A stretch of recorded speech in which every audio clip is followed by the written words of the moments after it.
We start answering calls, emails, and returning inquiries at 6 in the morning, getting ready for lunch in the kitchen at 7 a.m., loading up trucks, gear, ice, etc., beverages, all the food, prepping trucks with propane, gasoline, cleaning by 7:30, on the road at 8, jockeying for spots by 9, setting up for lunch by 10, rocking out lunch from 11 to 1:30, back on the road by 2. Today is a typical day where we're getting ready for another event by 6.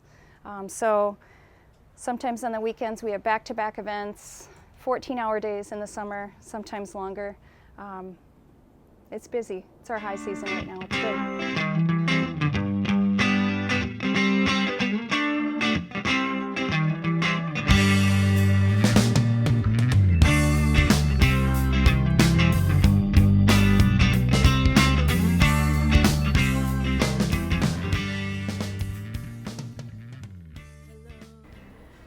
Biggest challenge is the time. It's so much more work than I ever thought it was going to be. Like, I have to remind myself that this is an adventure that I wanted to partake in and that it's something to be proud of, because there are definitely moments when that isn't as apparent. So we get up really early, like 6 o'clock to get on the road, and then once we get out to the kitchen, you know, it's a scramble to get everything on the truck, get the rest of whatever it is prepped, get through the lunch rush, which is my favorite part because I get to see people and chat with them. And then we come back to the kitchen, and Ross and I just prep food all night. We just caught vegetables and bread mushrooms for our curry mushroom fries, and we're generally here until about this week. We were here until about midnight. Honestly, I had no idea how much work it was until I actually got into this.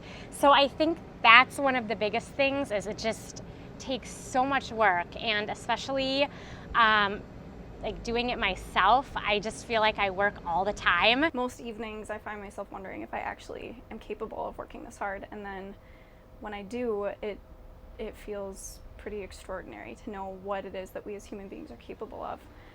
Yeah, I work really, really hard. And it's really hot and sweaty. I spent 15 years in corporate America. I was at General Mills in marketing, where I got some amazing training in how to build a brand.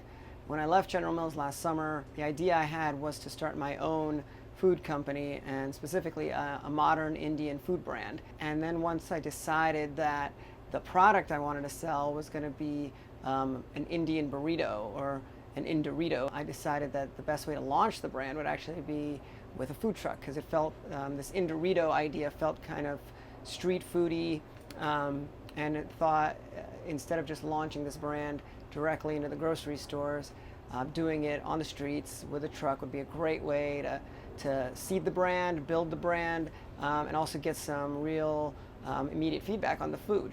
For us, we travel a lot, and we really saw an absence of street food in our city. So we travel all over the world and enjoy really great street food. And actually that was the deciding factor. It wasn't really to make money, or we really just wanted to bring some cool street food to our city.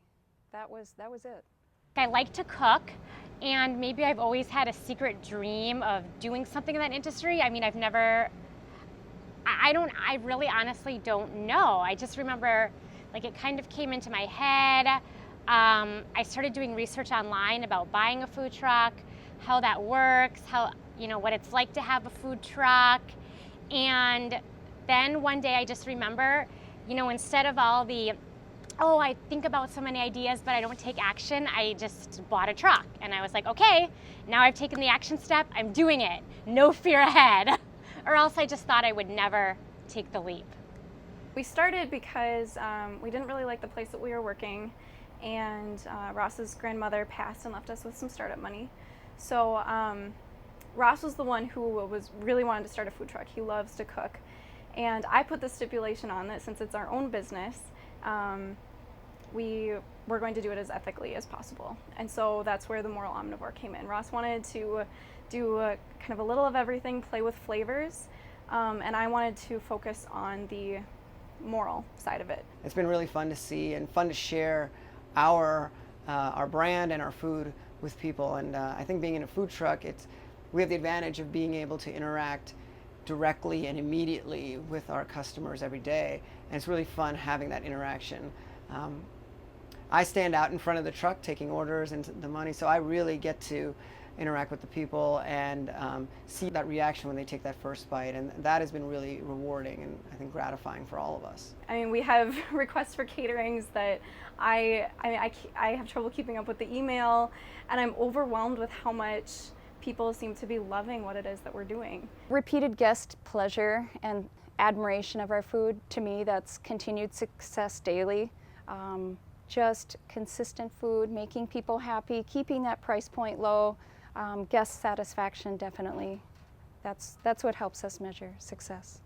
I would still do it again in the sense of the amount of stuff that I've learned, even just on a personal level, is huge. And I feel so accomplished, even at the end of the day. If this business doesn't end up continuing however long, I feel so proud that I took the risk, I did it, and I'm doing it right now. And I don't know, like, it makes me feel amazing.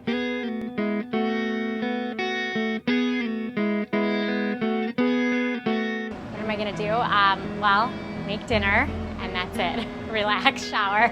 I'm done for the night. My partner's cooking tonight, not me, so that's nice.